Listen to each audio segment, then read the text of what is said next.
Good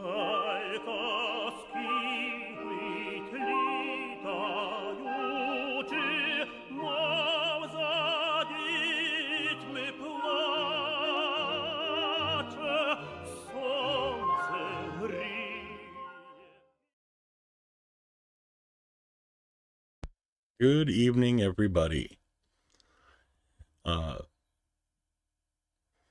Welcome to Black Friday. Hope everybody had a good Thanksgiving. Ukraine is free of air alerts at the moment. Always a good thing. Hope everybody had a good weekend, or a good, well, I shouldn't say weekend, but holiday. You know, not too many fights with the family.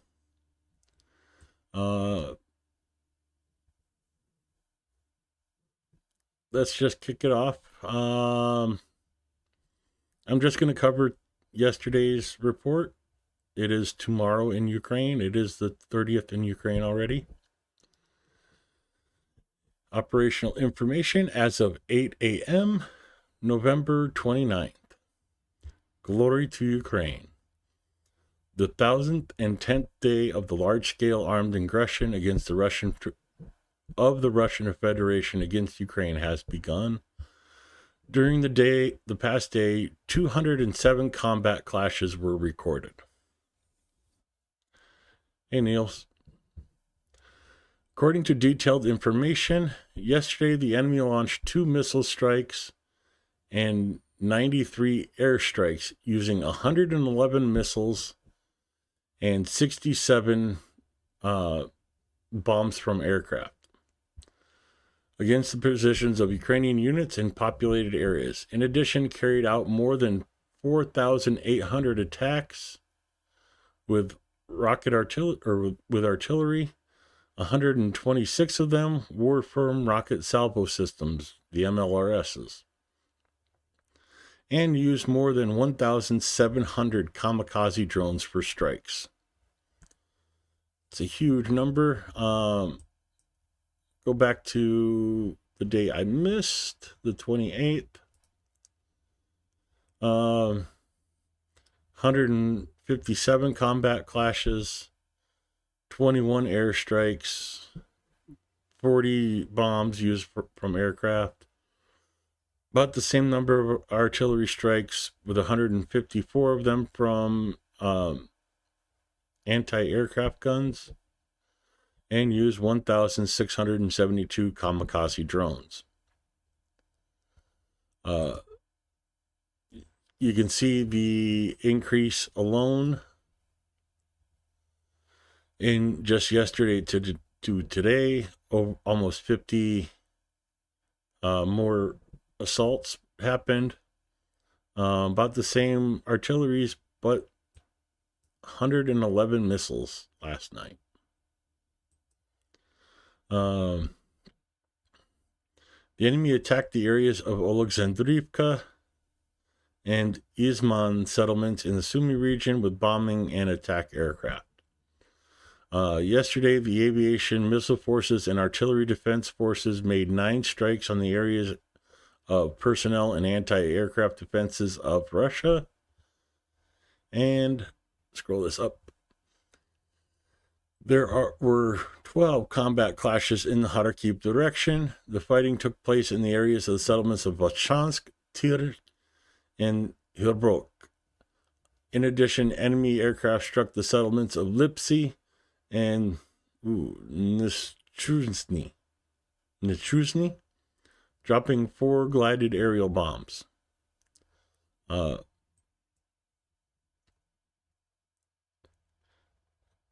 Tuki, Voschansk, and Hilbrok.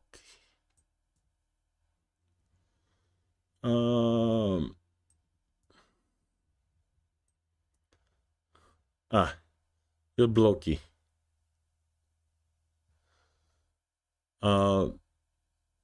So they've calmed down on assaulting in this area for now.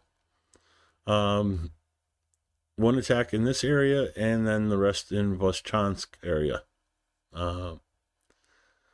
Russia is not giving up. They're trying to push whatever advantage they have left. In the Kupiansk direction, the number of combat clashes per day reached 25. Defense forces repelled attacks in the areas of Virgolivka, Koloniska, Zazrovi, Glubivka, Gendrashkivka, Zelenigay. That's a new one. Ryogorodka, Lazova, and Krugolivka. The enemy launched an airstrike with 3 anti-aircraft missiles on the settlements of Kupiansk itself. And on the Kupiansk is here. Hublivka, Hurslivka, Zaroni, Lazova. Trying to see that new town they mentioned, but I'm not seeing it offhand. Oh, Zelenigay.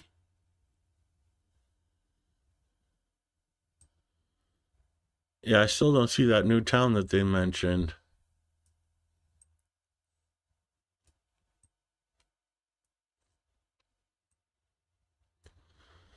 Oh, moving on from there. Oh, and of course, Kupiansk was hit with the aircraft bombs.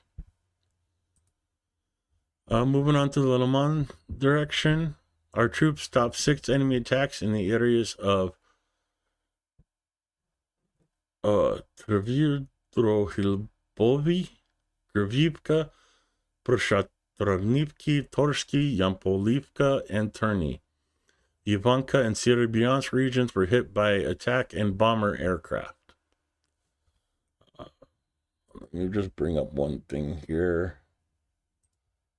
There's a lot of stuff I have set aside. Oh. And I can't remember everything that was going on.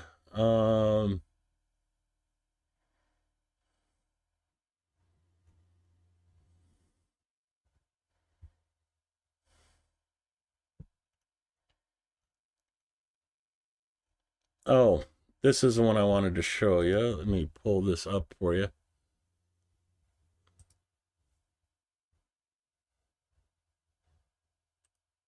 Make sure I got the right one here.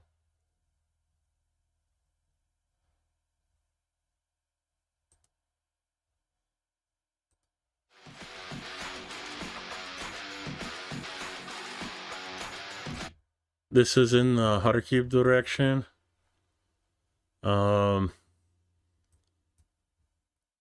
This is up by Voschansk. Sorry, I should have shown you guys this one sooner.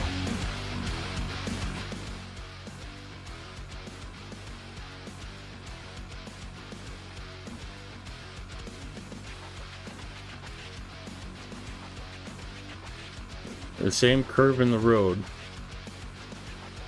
And there's that other vehicle. The forest just off those roads.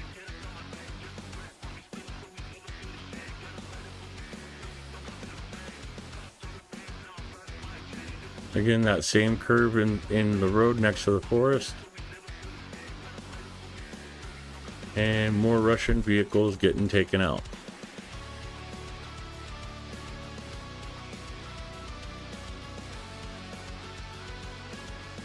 That is from the 42nd Separate Mechanized Brigade. And go back up here towards Voschansk. Oh. As far as I can tell, it is this road right here. With the forest right behind it, the embankment. Anyways, let me just make sure I don't have any other videos from this area. did not give a location, so I can go into that one later.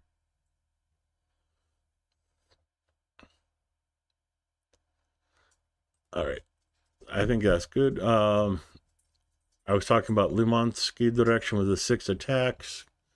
Let's go down to Liman.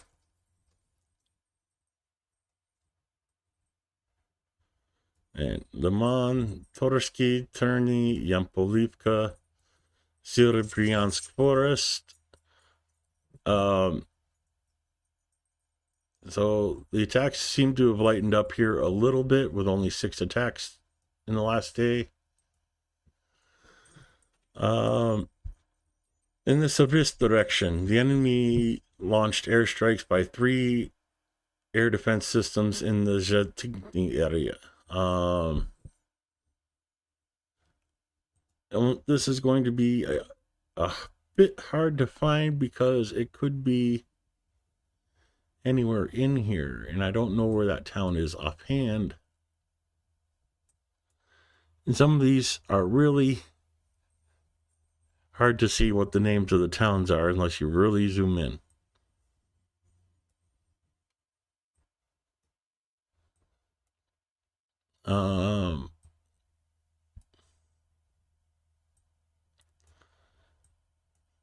Yeah, I'm not seeing it, but I do have a video from the K2 brigade in this area.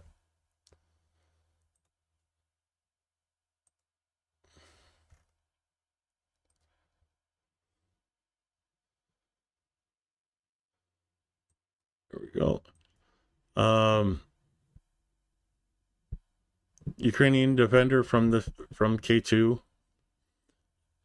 came out to meet, well, they say 6 defenders, Russian assault troops, I should say, and 1 Ukrainian made him run, but I'll show you in a later part of the video where it's actually like 8 people. There we go. This shows where they're starting to approach.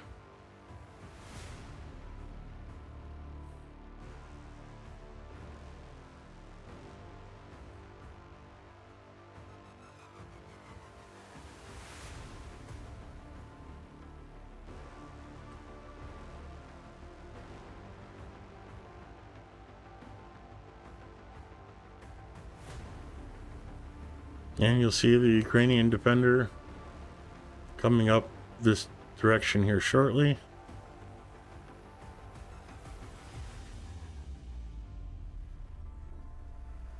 There he is.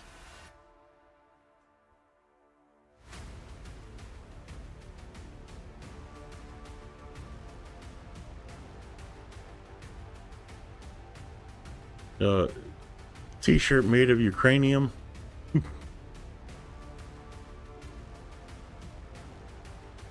And you see the Russians starting to run away.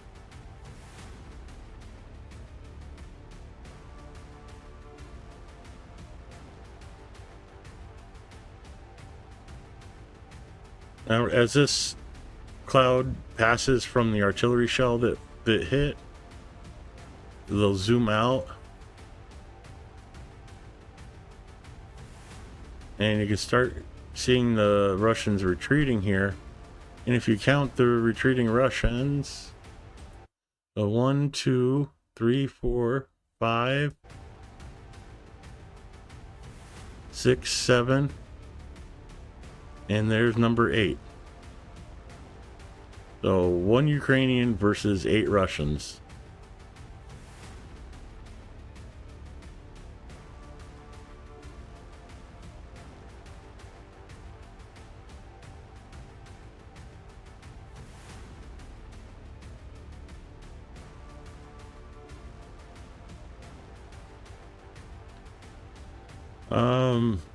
Unfortunately, that's most of what I can show. Artillery and the drone drops come in to eliminate the remaining soldiers after that. Here's the part I really wanted to show you. You see this in the background up here? this forest line right here. That's this right here. And this is the forest line they're fighting over. Right there.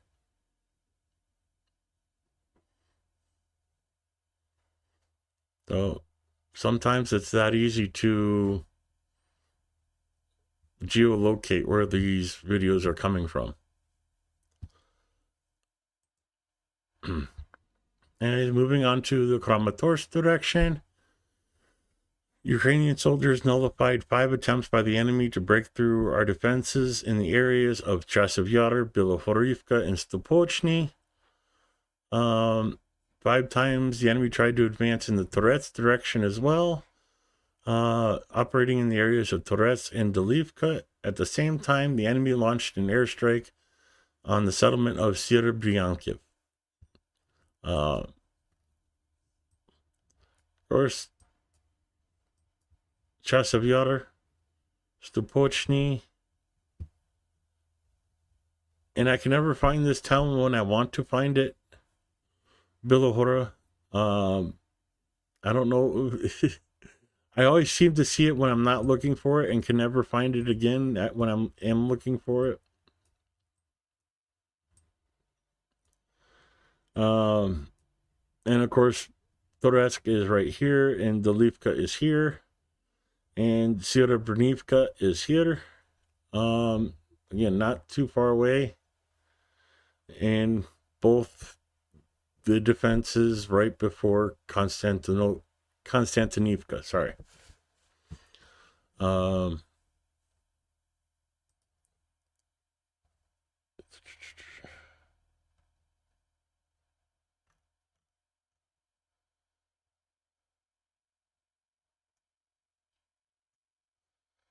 Okay, I got stuff for later. In the Pokrovsk direction, our defenders repelled 61 enemy attacks. Whew. In the settlements of Mirolubivka, Promeny, Lysivka, Krutovyar, Desheny, Zatovi, Chumtatsky, Novi Trud, and Pushtinka. The enemy dropped 5 guided aerial bombs on the settlements of Mirolubivka, Desheny, and Lysivka. And of course, we're all getting to know these towns. It's the same towns over and over again. Pushinki, Zukoyar, Deshinka, Novitrud, Promin, Mirolubivka, and unfortunately, Russia has made some advancements in this area, of course, where there's the rail line.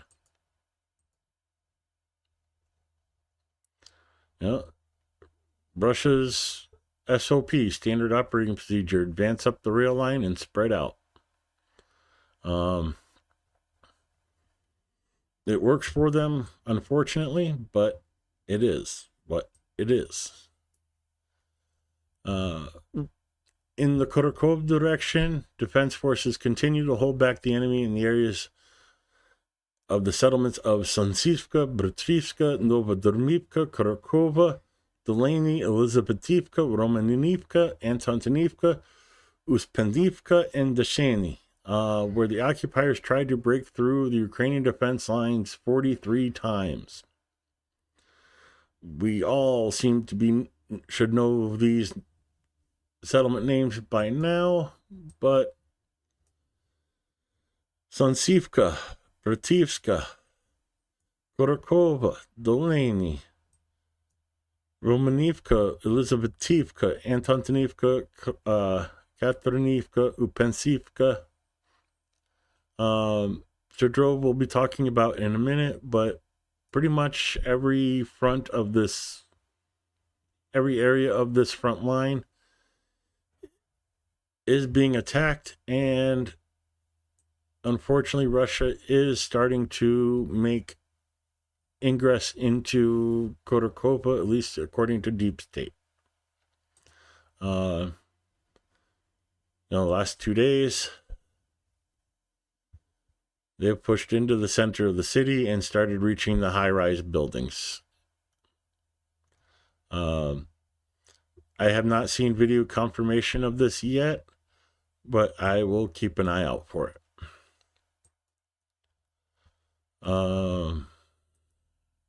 In the Vermis direction, the enemy made 20 attempts to capture our positions near the settlements of Tudrov, Vasily Hay, Konstantinopolsky, Novopil, Rozny, Rozdolny, Suhiyali, and Novodorivka.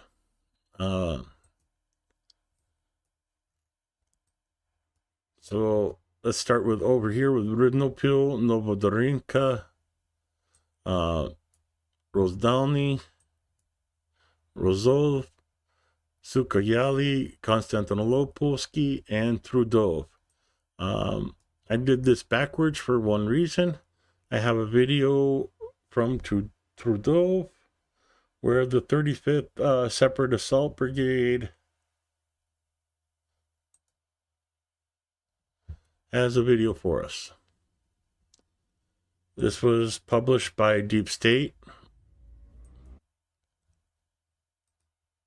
And let me back that up for a second. Trudov is right here, and this is where they're saying the video happened.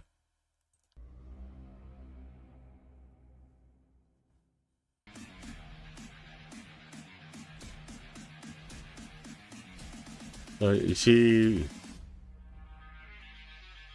looks like an APV with the troops coming up behind it on motorcycles or ATVs, I'm not sure.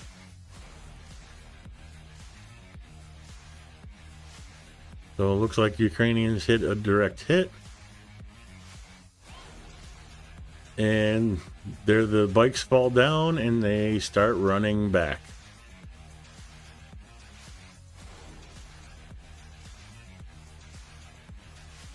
And you see the other APCs and maybe tanks, I'm not sure, you can't tell really. But Ukrainian fire starts coming in.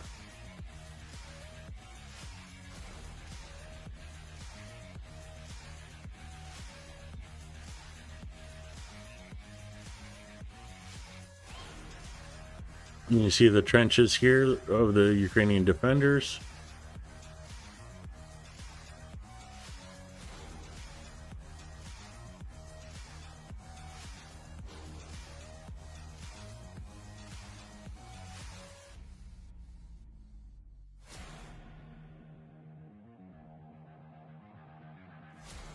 And a bit of the aftermath. And unfortunately, I have to stop it here because it's not YouTube acceptable. But again, that's this area right in here.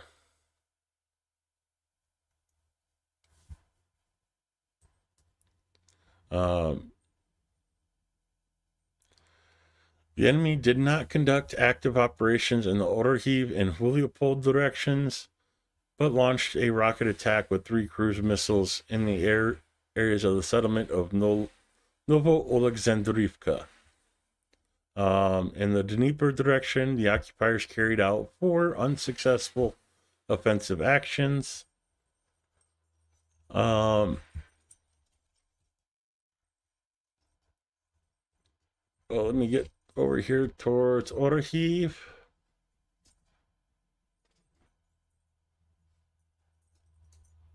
Here we go. Novo-Oleksandrivka. So that is where they launched missiles at. Of course, the Dnieper direction, they're talking about this area here. And although they don't give us names of towns, I'm assuming the assaults are generally in this area. On the Volyn and Polishki directions, operational situation has not changed. No signs of the formation of offensive groups of the Russian occupiers were detected. On the border with Chernihiv and Sumy regions, the enemy maintains a military presence, conducts reconnaissance, bombards the territory, and uses kamikaze drones and bombs for airstrikes. The defense forces of Ukraine continue to conduct operations in the Kerch region. According to available information, the enemy carried out 19 airstrikes using 30 aircraft bombs on its territory in the last day.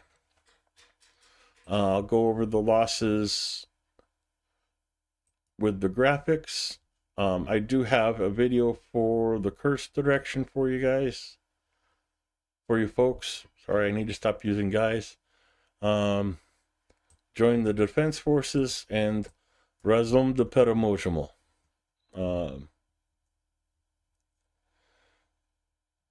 The after effects of a strike on a Ukrainian or a Russian BMP.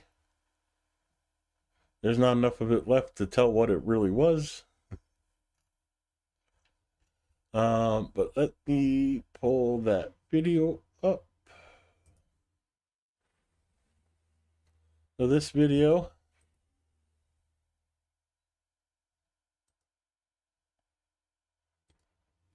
is from the 225th, and this is the roads from Russian territory into Ukrainian held territory in the Kerch region. There's one spot in here I need to skip.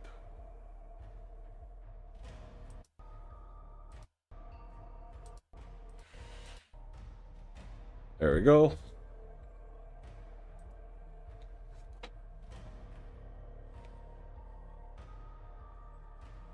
And it's just vehicle after vehicle after vehicle of destroyed Russian equipment trying to do assaults to reclaim the Kerch area.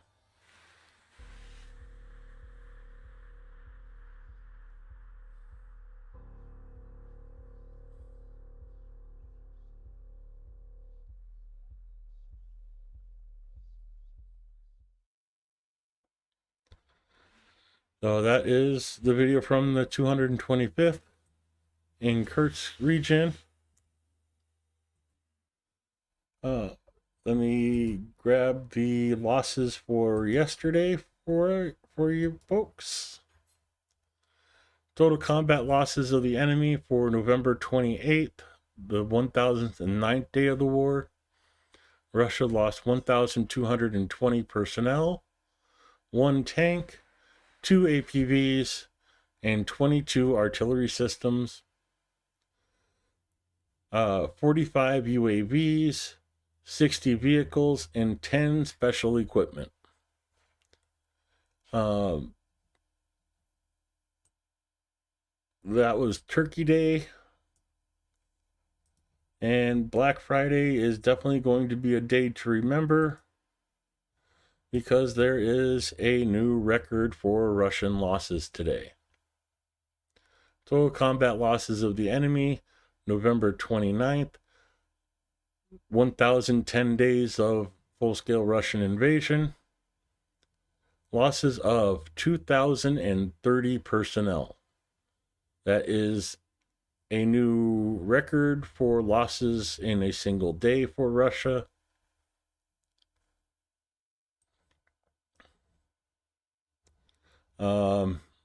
Yeah, definitely a Black Friday for the Russian army. They also lost 8 tanks, 33 armored personnel vehicles, 34 artillery systems, an anti-aircraft warfare system, 89 UAVs, 86 cruise missiles, 86 vehicles, and 3 more special equipment.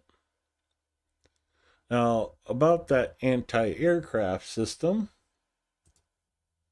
let me get back to the other channel.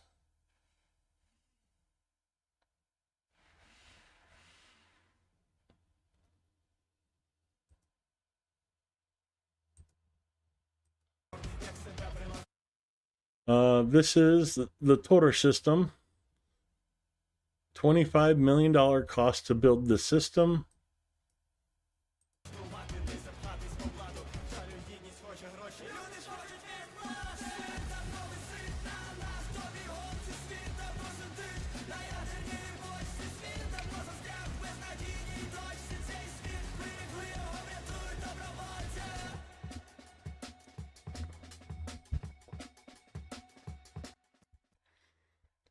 And 14th Regiment. So that is the Tor going boom.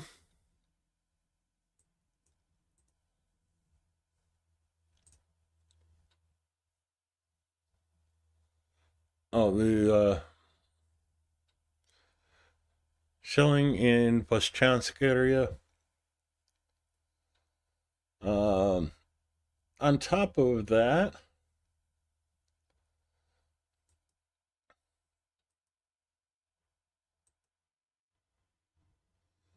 this is a Buk 35 system that also got blown up. This was Thanksgiving or the day before, I'm not entirely sure. But $10 million piece of equipment.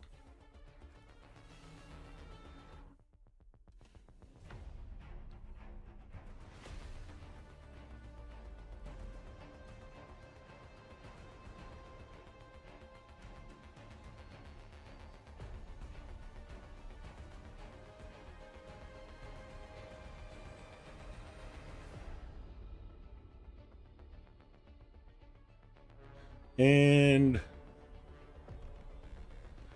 hey, he knows stop, drop, and roll.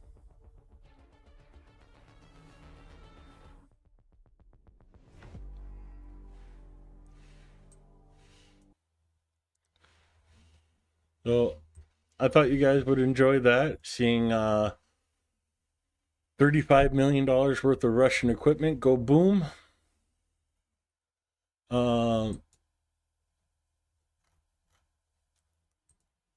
Gonna have put the air raid map up while I come back and try to catch up with you guys in chat, because you guys have been chatting up a storm. No, it's not wrong. Hi there, Mertzy.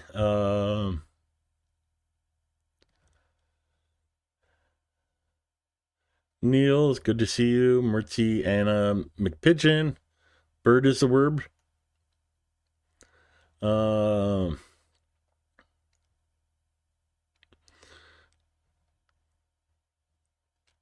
Yeah, I didn't. YouTube's been really funny with the chat. It's been crappy everywhere.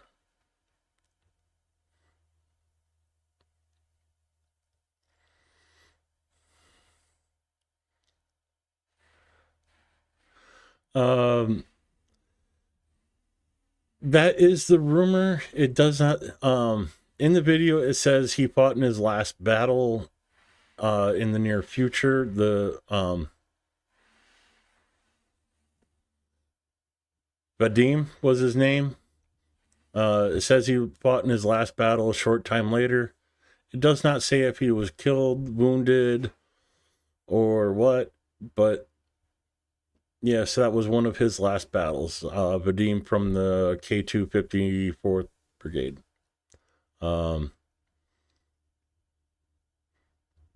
Definitely a brave man that saved a lot of lives.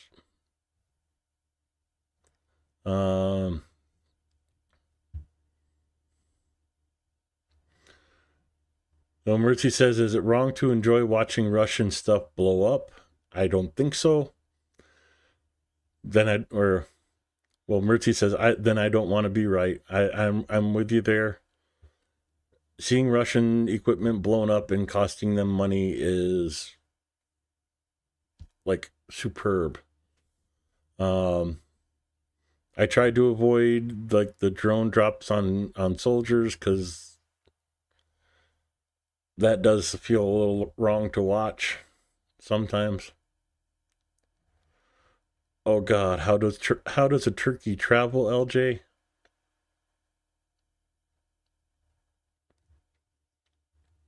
Oh, on a gravy train.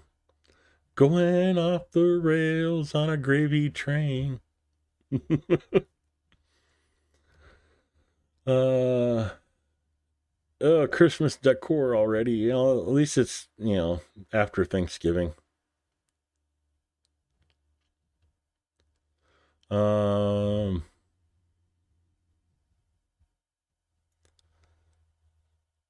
I have a pine tree. Well, it's a Norwegian spruce out in my front yard, and that's our Christmas tree.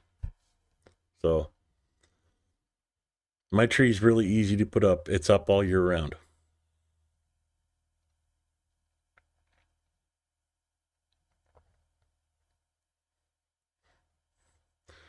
Okay, here's a fun fact for you, LJ, with the flamingos. There is actually more plastic flamingos in the world than there are live flamingos.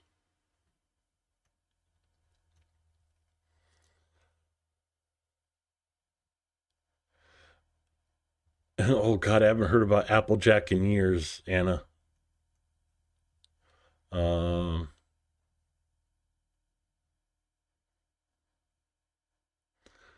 okay, I'm not going to read that out because that sounds like a too personal thing.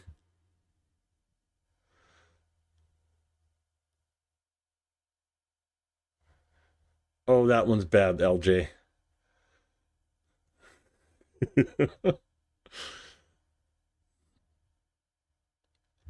uh,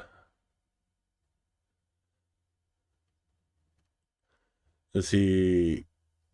Okay, I got caught up in the mom jokes.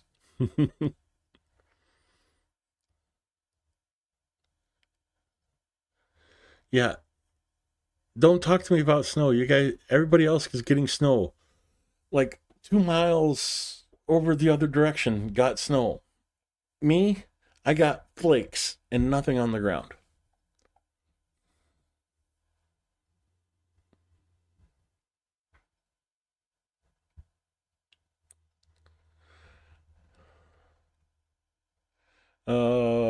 Okay. Trying to catch up with you guys' chat, and you guys just keep chatting. Let me catch up. uh,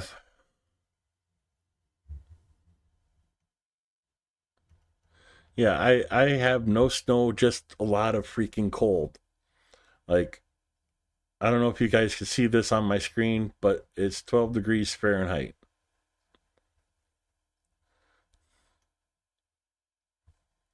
Um, okay, all caught up with chat.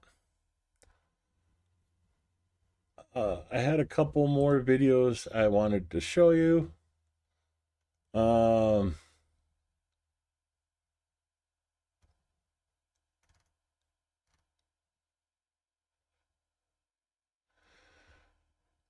oh yes, that's right.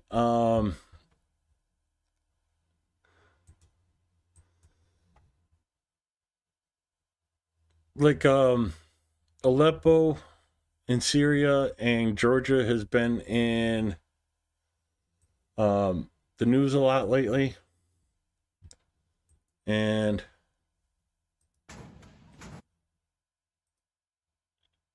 these are the protests happening in Syria in Turblitz. And maybe it's just me, but I am getting a definite Maidan vibe starting. Um, maybe this is Georgia's Maidan moment. Um, let me open this here. I'm not going to touch on this too much, but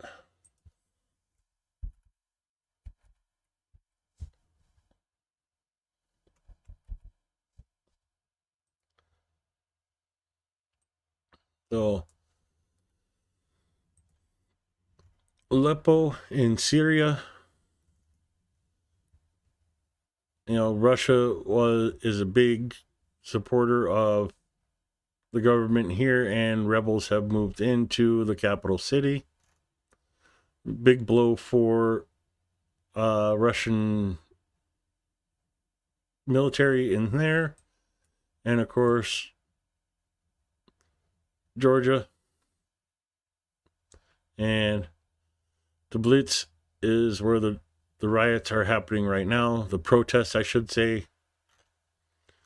And of course, Chechnya is right here. So, yeah, definitely an area Russia wants to control.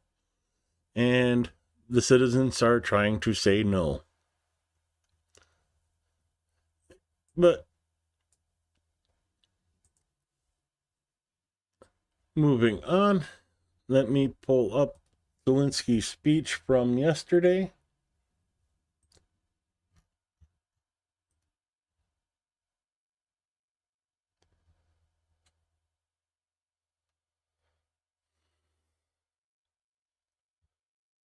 Oh, sorry, I got distracted here. A new video popped up. So this is Zelensky's speech from yesterday. Get the volume up here. Дорогі українці, українки, коротко про цей день. Зараз ще тривають відновлювальні роботи після російського удару. Понад 90 ракет, майже 100 ударних дронів, ціль – енергетика, звичайні цивільні об'єкти. Багато було збиттів. Непогана робота нашої РЕП, але, на жаль, були і влучання. Були калібри з касетними бойовими частинами, і це особливо небезпечна російська зброя проти цивільних, яка значно ускладнила роботу наших рятувальників і наших ремонтних бригад. Але попри всі ризики, увесь день наші люди працюють і поступово повертають електрику там, де були відключення. Я вдячний всім, хто на роботі від ранку і продовжують цілодобово, щоб відновити людям елементарну нормальність життя. Сьогодні був із доповіддю міністра енергетики України Галущенко щодо темпів відновлення. Є також рішення Нідерландів щодо додаткових пускових установок для Петріот. І це дуже вчасно. Дякую. Є дуже вагоме рішення Норвегії щодо збільшення підтримки для України на наступний рік. Уряд Норвегії та парламент дійшли згоди про мінімальний рівень фінансування для допомоги Україні. Це 3,2 мільярди доларів. І саме такими днями, коли є масовані російські удари, важливо відчувати, що партнери з нами пліч-опліч. І сьогодні ж в Казахстані Путін знову рекламував свої ракети, свою готовність вбивати і руйнувати. До 1000 ракет, які вже били по Україні, Путін, очевидно, хоче додати ще 1000. Йому закінчення цієї війни не потрібне. Більше того, Путін хоче не дати ще й іншим закінчити цю війну. Розмахувати своїм арешникам зараз він може тільки для того, щоб зірвати зусилля президента Трампа, які точно будуть після інаугурації. Путін хоче загострити ситуацію зараз так, щоб у президента Трампа нічого не вийшло, щоб він не зміг закінчити війну. Путін єдиний винуватець цієї війни та єдиний, хто у війну вірить. І саме тому путінська ескалація зараз – це тиск, щоб згодом змушувати президента Америки йти на умови Росії. Ми розуміємо всі наявні загрози. Сьогодні у мене була доповідь керівника ГУР Буданова щодо того, які наміри ракетних ударів є у Росії. Вчора я пояснював ситуацію в розмові з генсеком НАТО Марком Рютте. Сьогодні говорив з прем'єр-міністром Британії Стармером.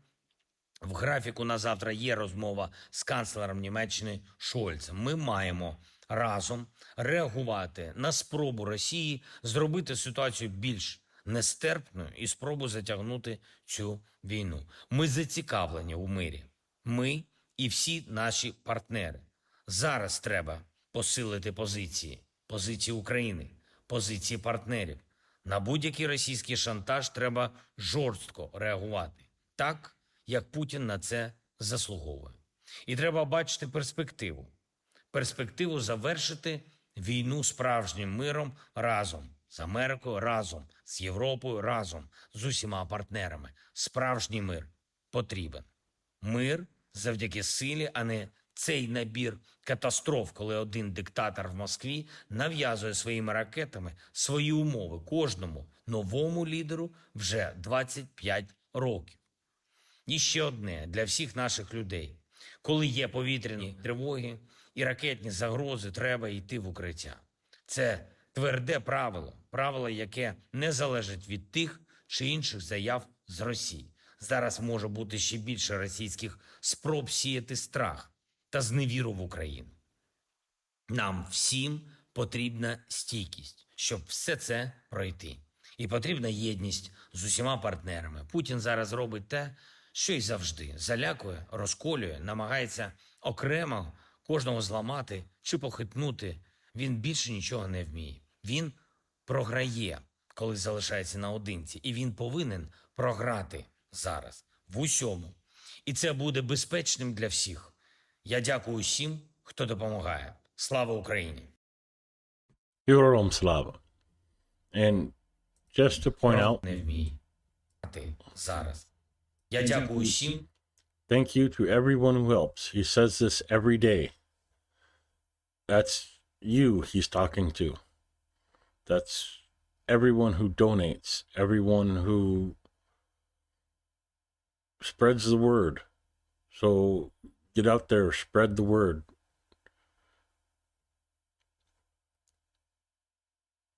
I wish I had something more profound to say, but this man sits there and thanks everybody every day. Go out and deserve that thanks every day, please. And it doesn't have to be monetary support. Watching videos like mine right now, hitting the like button so they get seen by more people, sharing them on Blue Sky, or if you're still on Shitter, just spreading the word is supporting Ukraine.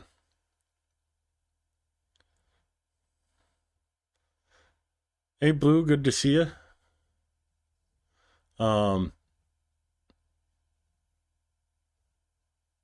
Yeah, you guys are supporting Ukraine right now in chat, showing support and fidelity, keeping me going, doing these updates so more people see what's happening every day with,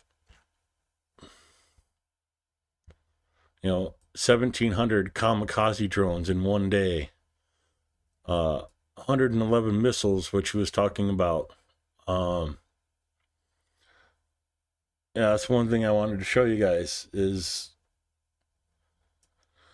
on the night of November 29th, the enemy attacked Ukraine with UAVs of the Shahed type and other unmanned aerial vehicles from four different directions for a total of 132 drones.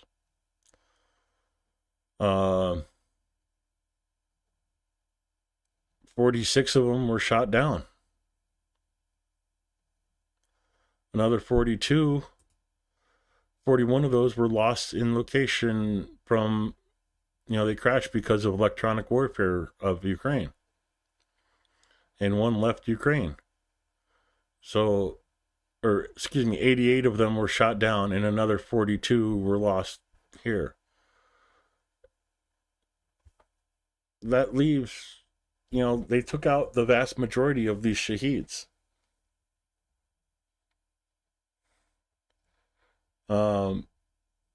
They took out 130 in only 2 hits.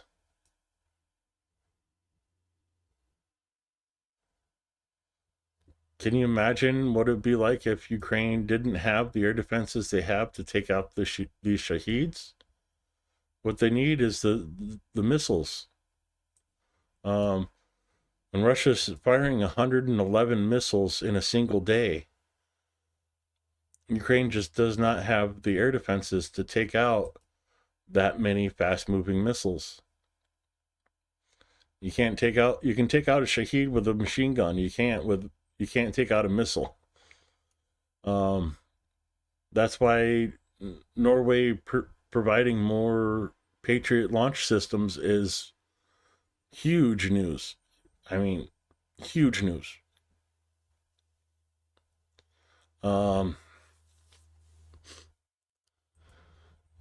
Ukraine is still free of air alerts. I'm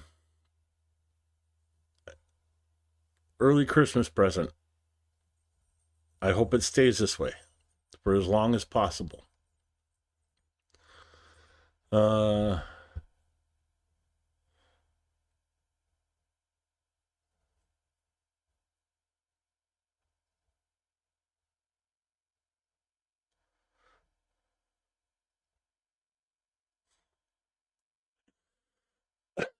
Oh God, that's bad, Niels. Andrew, if you want to get Norwegian humor, you have to think like a horny teenager.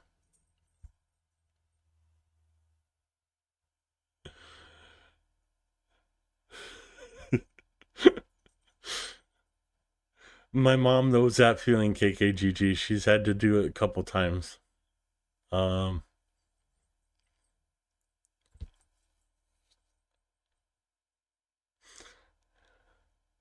Anyways, moving on to mainstream news.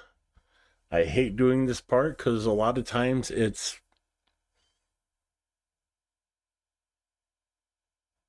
just horrible to read it. The Guardian. Abandoning Ukraine means infinitely higher long-term security costs, MI6 chief says.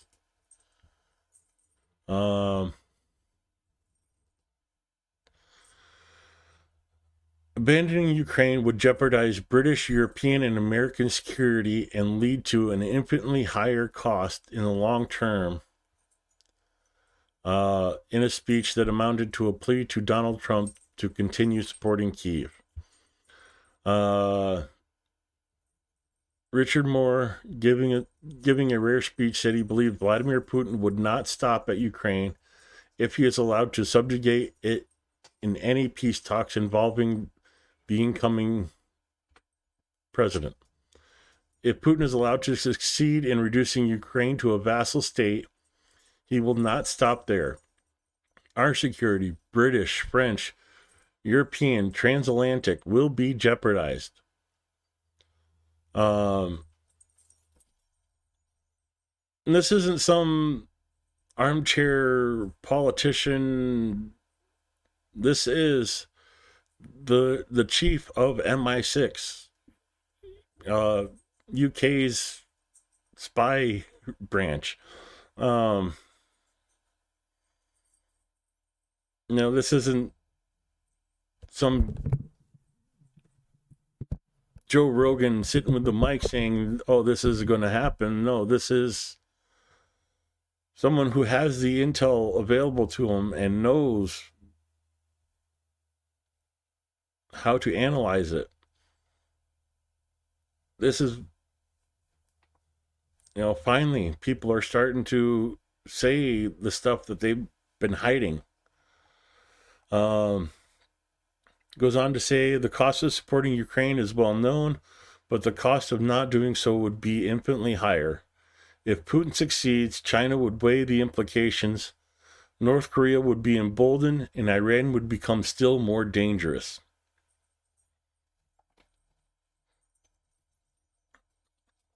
Basically the new axis of evil. Putin, China, North Korea, and Iran.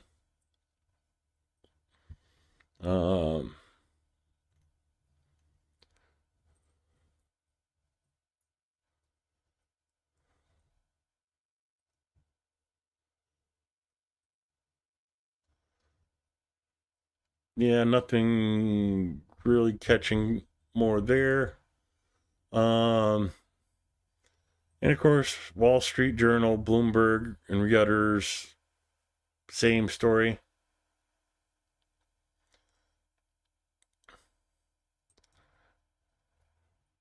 Uh, accuses Russia of nuclear saber rattling to scare Western countries from backing Ukraine. Pretty much covering the same speech. Zelensky proposed a new peace deal that asked NATO to step in and protect unoccupied areas. And of course, that's big news. If Ukraine's under NATO umbrella, they'll accept the peace deal. Zelensky wants peace. It's only Putin that wants to keep fighting. And yes, here's the hot topic of today: the Russian propaganda that is spouting crap. Oh,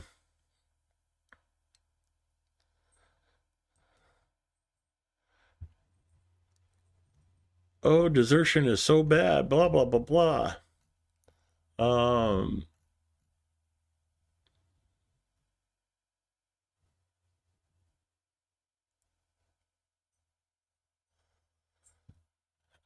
See if I can find the.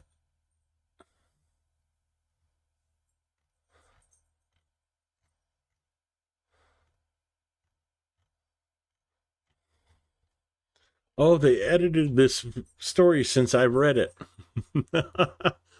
That is funny.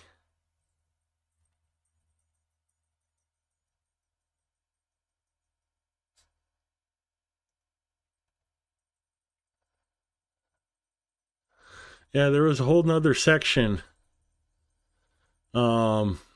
just above here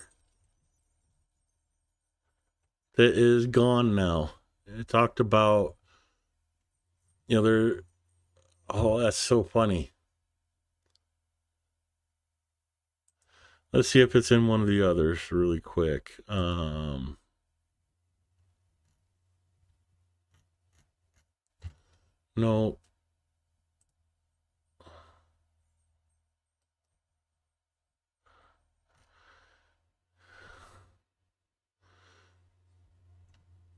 Nope, they don't. They just copied a certain section of the other one.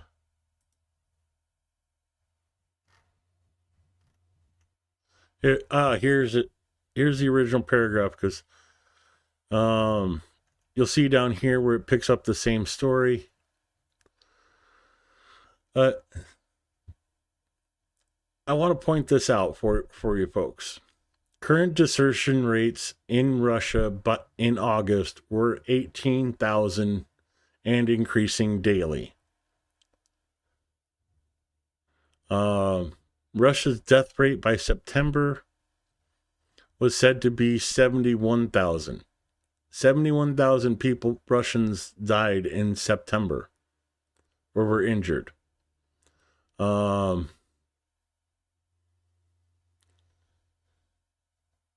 So 18,000 a month for Russia. And here we go. Kiev Post reported 60,000 are facing criminal charges of desertion since the war's start in 2022. So over 3 years, 60,000 people have been charged with desertion. How is that a problem? I mean, that affects Ukraine's military. But you're talking 20,000 a year when Russia's doing almost that in a month.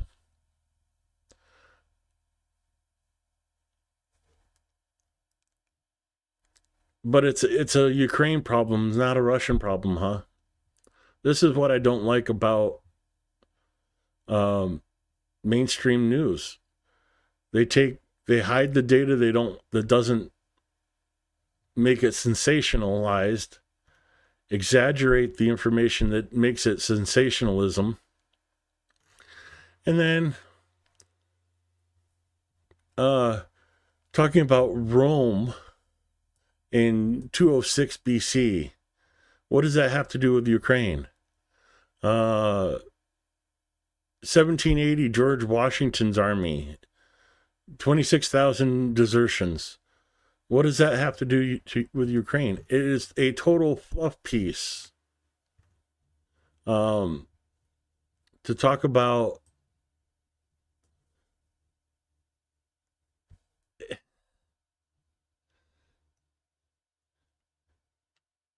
they make, okay, just my opinion, but I think they make these articles as long as possible so you don't read the whole thing and you just look at the headline and go, oh, all that information, it must be true.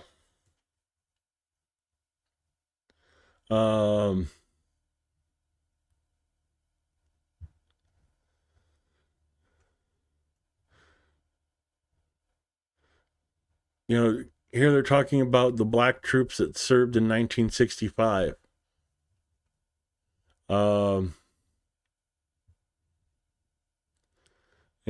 Vietnam and mutinies and all this other stuff they're talking about. Okay, it provides a backstory, but it's just fluff for a story that has really no relation to the headline. You get, what, 4 paragraphs about what the headline's about? And then Putin's nutty missile.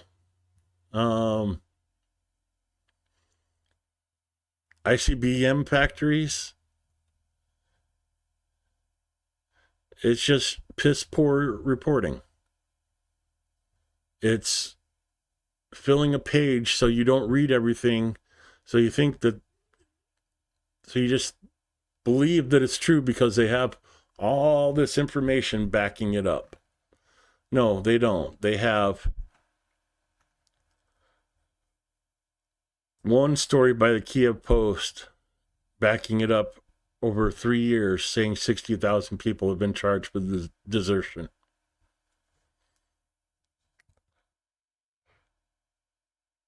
That's all they have. The rest is just fluff and talking about historical desertions. How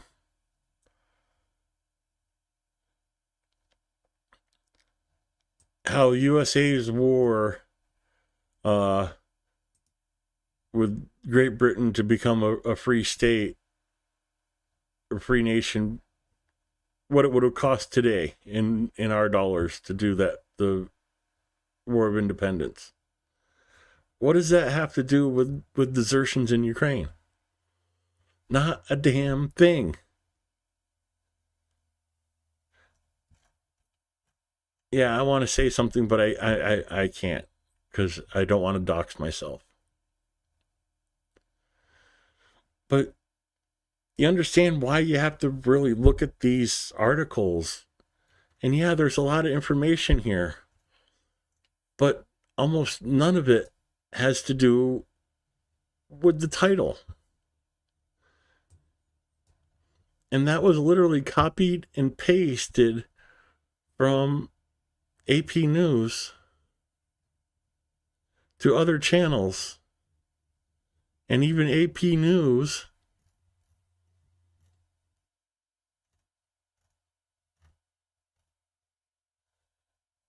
cut out that part because they realize they's fucked up.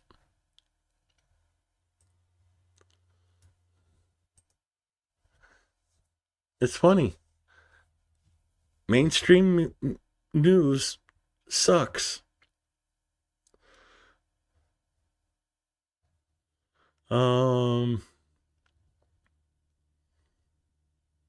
They can't even get a real picture of the guy.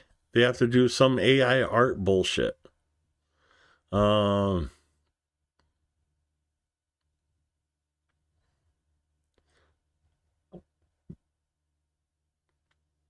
Okay. Doesn't tell you anything what the story's about. Russian President Putin says Trump is intelligent and experienced and capable of finding solutions.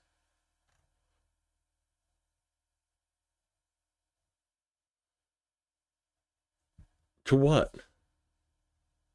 Um,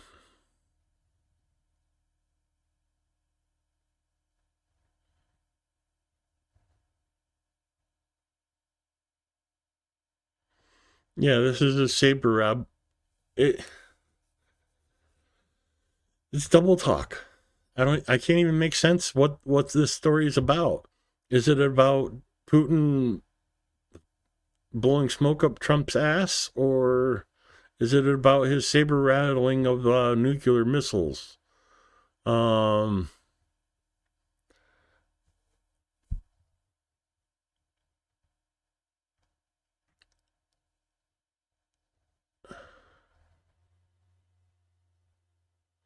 Putin said absolutely uncivilized means of struggle were used against Trump. So this is supposedly the same person that said Trump owes him for getting him elected and showed naked pictures of his wife on national TV in Russia, is now saying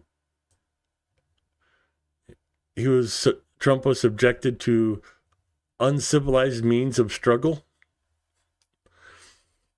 I mean, is this comical? Or, I mean,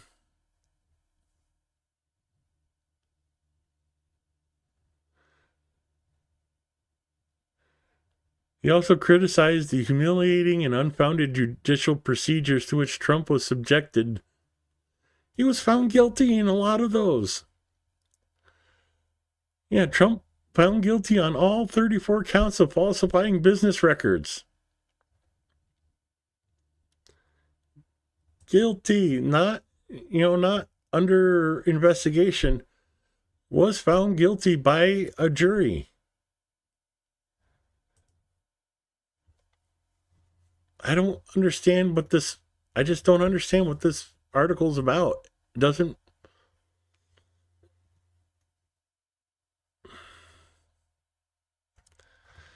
Okay, that's all I can handle of that.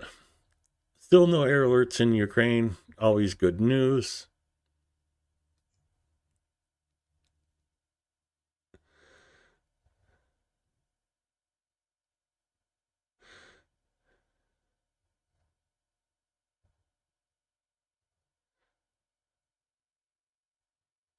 Yeah, it was basically blowing smoke up Trump's ass, trying to keep the support for Russia going in with Trump. And I only hope Trump is smart enough to see it for what it is.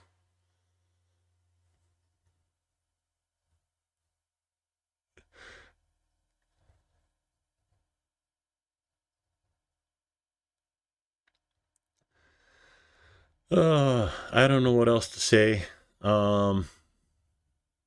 That's all I have for you today. Let me just double check that. Trudeau, the Shaheeds, the tour. Oh, I forgot about this one.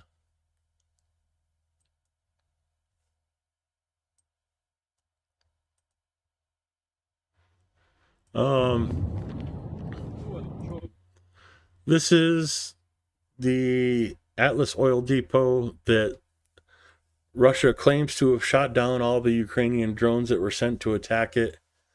And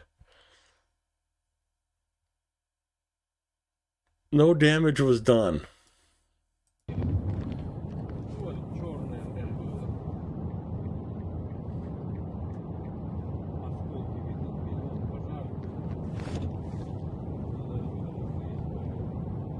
No damage was done, according to Russian sources.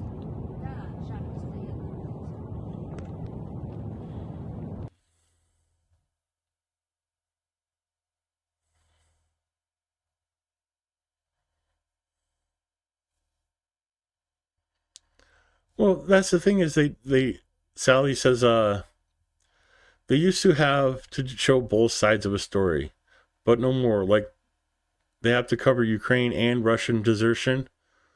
Well, they did. They said 18,000 for Russian deserters, but they made it sound like it was 18,000 total since the war began, but it was 18,000 a month. So they kind of sensationalized it one way over the other. And it's just like twisting of words to make your story point, which is exactly what Russian propaganda does. We shot down all the drones. But here is 1, 2, 3 things on fire.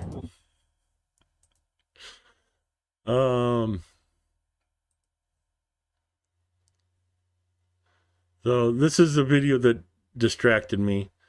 Это просто, блядь, пиздец. Он все эти... Да. Со мной товарищ, блядь, выходим... Да, выходим, блядь, из этой ебучей черепахи. Сука, сколько народу мы потеряли, это просто пиздец. Своего взвода практически... Ай, блядь, больше нет. Вот эти все точки на лице, это, блядь, прилеты осколков. Во, блядь. Он еще и какой красавчик. А, сколько их, блядь. Настоящий воин. Воин, блядь, который просто собрал все осколки своим ебалом. Тут, блядь, простреленная нога, нахуй. Тут, наверное, не видно, блядь. Вот, возвращаемся на эвакуацию, блядь. Надеюсь, мне ногу не отпилит. Нихуя себе. Ну это пиздец, люди тут ходят, а тут ТМки нахуй раскиданы. Хули, типичная Украина.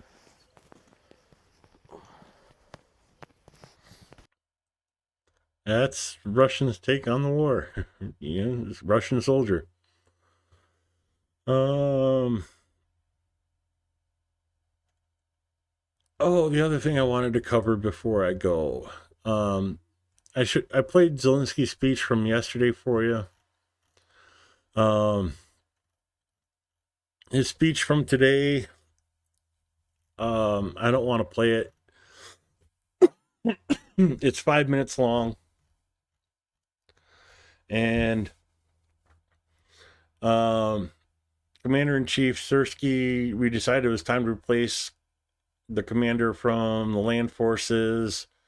So they're moving personnel around and talking about that.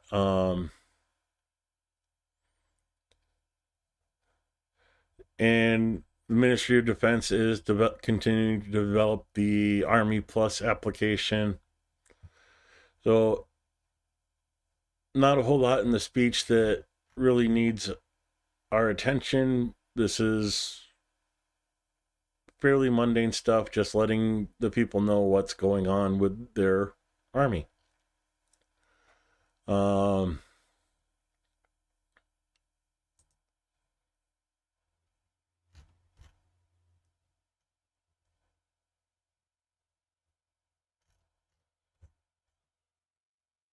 So that's all that's come up so far.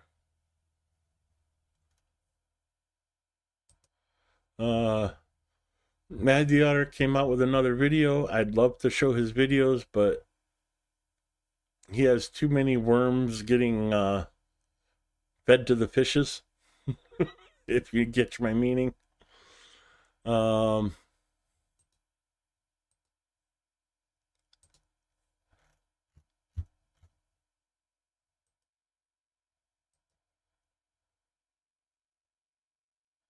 So there was one Shaheed closer to Kyiv about 2 hours ago,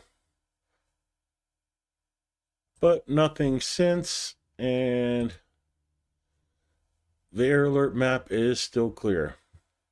Well,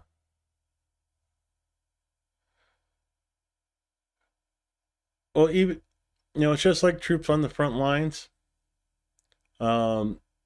They need to be swapped out, given a rest. Same with the commanders. They need to be swapped out, given a rest, so they can come back with a clear head.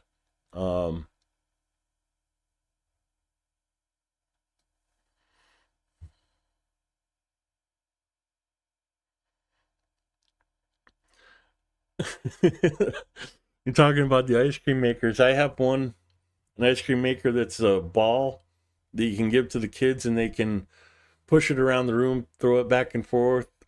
Meanwhile, as they're sitting there playing with the ball, it makes the ice cream inside. Um, let's see if I can open this up. One thing I do want to talk about with the US is, since you brought up Amazon,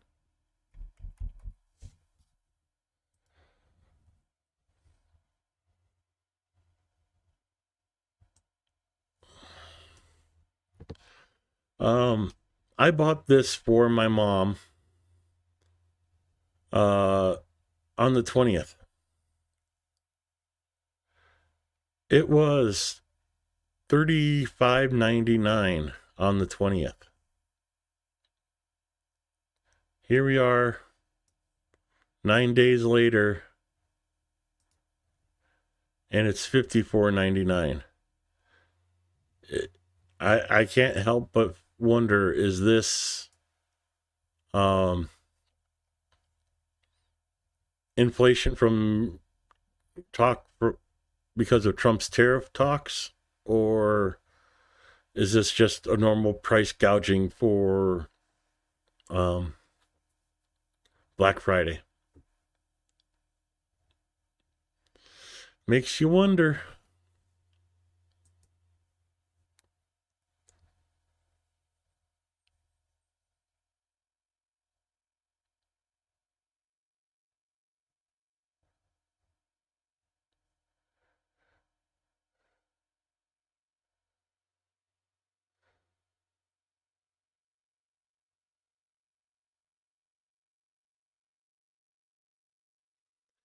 Um, that's all I got for you guys today.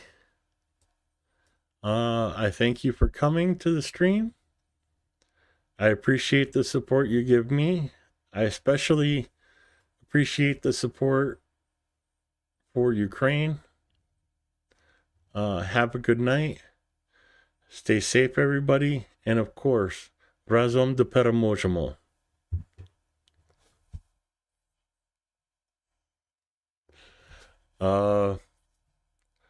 You know where to get a hold of me, Andrew. Stay safe, everybody. Have a good night.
Okay, since Sally asked,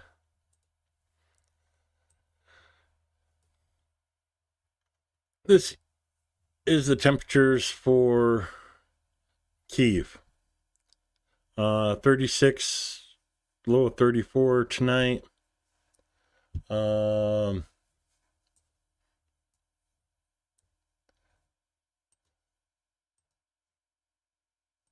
dragged the wrong one.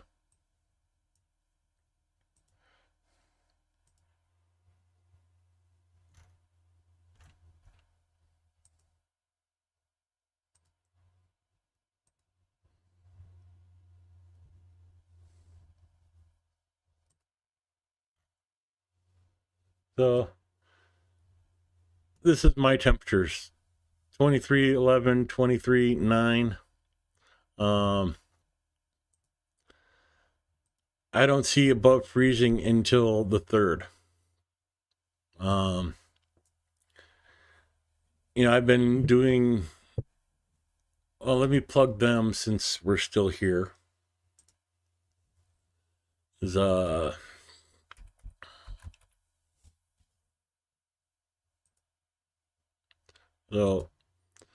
this is engine.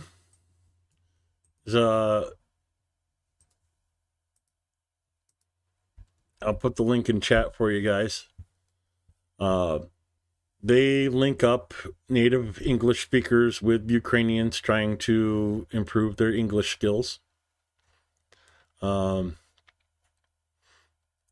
been doing this for 2.5 years. And one of the things we talk about in our practice sessions is the weather. And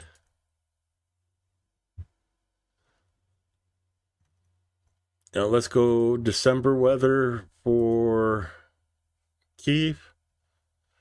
You see a lot of snow here. Days of snow, but it doesn't amount to much. Maybe 5-6 inches in total. But, the weather's cold, but there's days where it's above freezing, days where it's below. But consistently, Ukraine is warmer than where I'm at in the winter. And cooler in the summer than me. So they get a few days of 90s in the middle of the year, but mostly mid 80s, 70s, and that's in July. So they're cooler in the summer and warmer in the winter in Kyiv than where I'm at. Anyways, with that, I will say good night, folks.